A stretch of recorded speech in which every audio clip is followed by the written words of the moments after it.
Because I guess Mother didn't know how to tell us, but she kind of like told us in stages. So when we were actually on vacation, she had to fly back to that she had initiated cancer, and then she only told us that the possibility that she might have cancer, not like she actually had it. And so that's when they had to tell. They told me and my sister who's right underneath me. They brother kind of my other brother and sister. They were much younger. And my sister was very close to my mother, and she was very upset. But we were like, yeah, you'll be fine, you know, you'll be like one of those survivors, and write a book about how you conquered cancer and all that. And then after vacation was over and we came home, we sat the whole family down and told us all. Like your Like relationships? He was a workaholic, so now he was a single parent, and I guess it was kind of like a shock to him. Like he was actually expected to be home and do stuff and take care of things. And he was also very into like giving us therapy, and we were like, we just want to be left alone, not tell a problem to a stranger. So he would like get all these books out from the library, like Motherless Daughters, and whatever. We're like, yeah, whatever. They try to read them to us, like, leave us alone, Dad. My grandmother also moved in for a while, and my sister like hated her because you know like a stranger moving in. There was a lot of tension there. I mean, it was very difficult, like 2 years before we kind of like got into the flow of things and figured out how to manage everything. We're all very close to my father, like very close to him. He did a good job, you know, of raising us. My sisters and I, like all three of us, are really, really close. And it's kind of like we go to each other for advice before we go to like someone else. I have an aunt that we all became very close with also. She kind of like stepped in for like kind of, you know, you find other people to help you. I mean, you can never completely replace like a mother, but I guess I was very lucky in that I had enough people out there who were very supportive and stuff.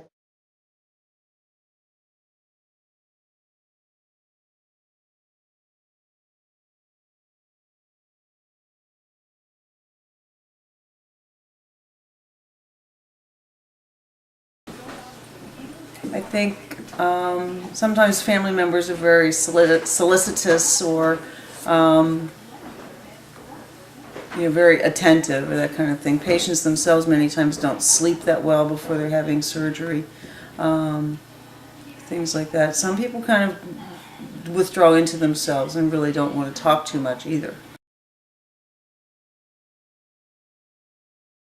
Not knowing is tough, and you don't get a good definitive diagnosis for 48 and sometimes 72 hours. So that waiting period is tough. But if they know that that's normal and that's average, at least then they'll know that they're not in a boat that's dissimilar to everyone else.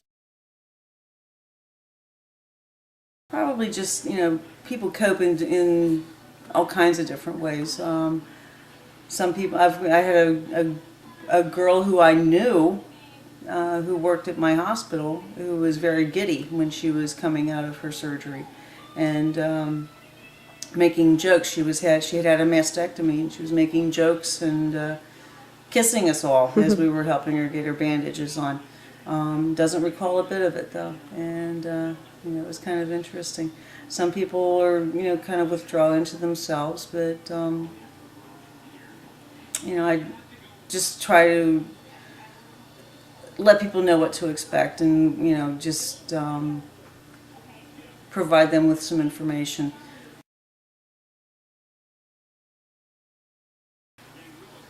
Not knowing what's going on. Sometimes some people are not so good about being informative to family members.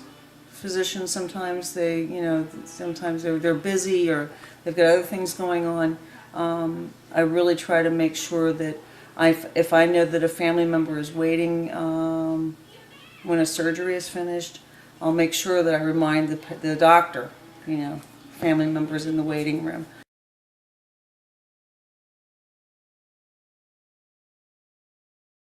I try to provide people with concrete ideas of what they can do for comfort measures. People would like to know something that they can do concrete to be helpful, and rather than just sitting around and feeling a little bit useless.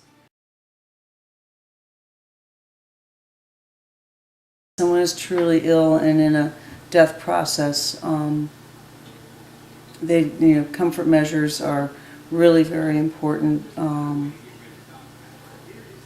You just become sensitive to things that you may not have been sensitive to before.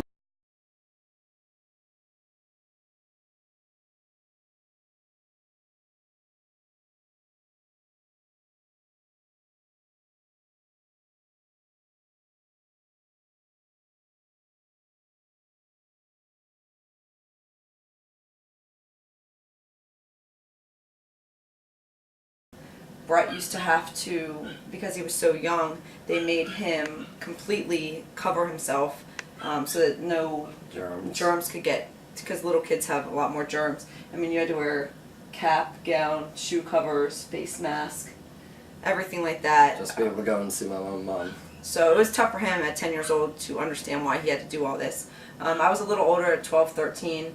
I had to take on a lot of the roles as the mother, because my mom wasn't home and my dad was working all the time. So I had to take on a lot of, trying to take care of him, watch out for him. During the chemotherapy was actually when the first time we actually saw our mom with loss of hair and all the side effects. Me being so young, I didn't really understand exactly what cancer was. I didn't understand the severity of it, and we learned the first time that she wasn't actually supposed to make it through. And I was at Virginia Tech in my freshman year, and finding out this information was pretty hard to try to get through school. I was 5 hours away. They didn't tell me actually at first. When she first found out, they tried to keep it from me because I was away and they didn't want me to come home.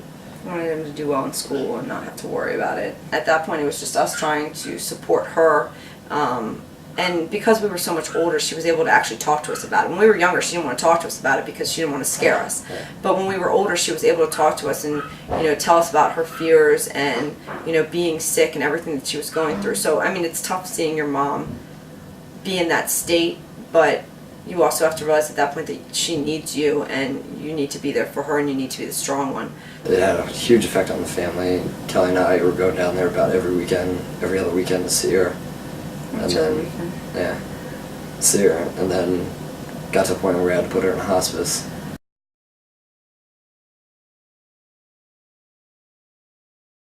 Everyone was there for us. We had a huge support system, which was very good for the both of us. We had a lot of friends and family that became closer with us because of this. And there's also other family that was not around, like my mom's brother, Uncle Bill, to us, lives in California, and he did not keep in contact with her during her sickness, and Knowing the severity of it, and still to this day does not know that she's passed on.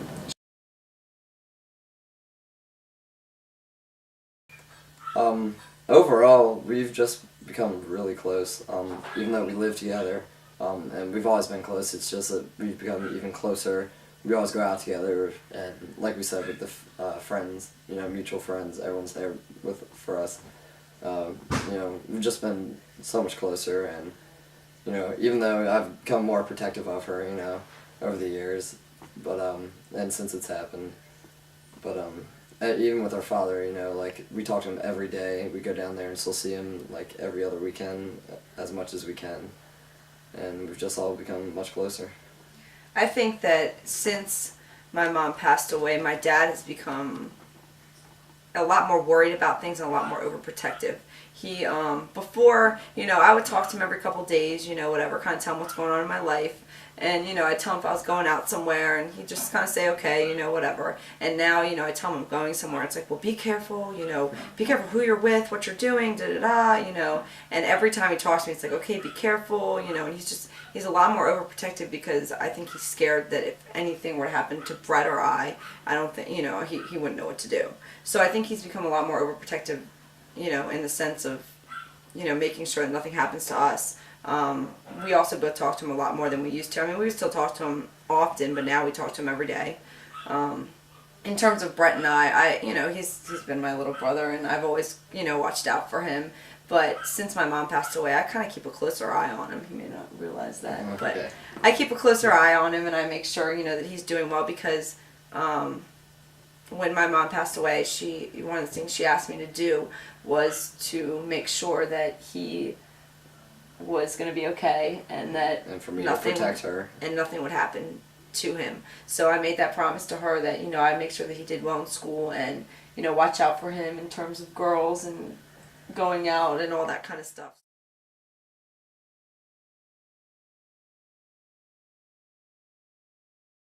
Talia Vexler was a gymnast her whole life.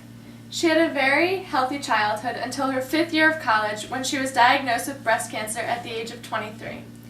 She was done competing for the University of Georgia and about to graduate when she underwent a double mastectomy and chemotherapy treatment. We were unable to tape her interview as she is currently working as the assistant coach at the University of Iowa, but this is her experience. At first, Talia thought the doctor was talking about a cancerous mole. Something little they would remove and then she would be fine. When the doctor told her she would have to undergo chemotherapy and her hair would fall out, the room started to blur, and she couldn't comprehend anything else he said that day. Talia was shocked to be diagnosed with breast cancer at such a young age. At first, it was really difficult for her and her family because they weren't sure how bad it was and if she was going to die. After she found out the cancer had not spread and she knew she was going to be okay, it was just about getting through the treatment. At times she felt her mom was more affected than she was. Her parents felt very helpless as there was little they could do for her. It was difficult for Talia to watch her parents be so upset for her. Her experience with cancer has had powerful effects on her. Talia never takes her health for granted, and she tries to lead the healthiest lifestyle possible, always getting enough sleep, eating healthy, and working out. Everyone was very supportive of Talia when they found out about her cancer. She felt people were taking time to listen to her more than ever before. It boosted her self-confidence. She was very proud of herself in the way she was dealing with everything. She kept her sense of humor through even the most difficult parts of her treatment, as she tried to turn something really bad into something she could get through. Talia had a larger support system than most people normally would.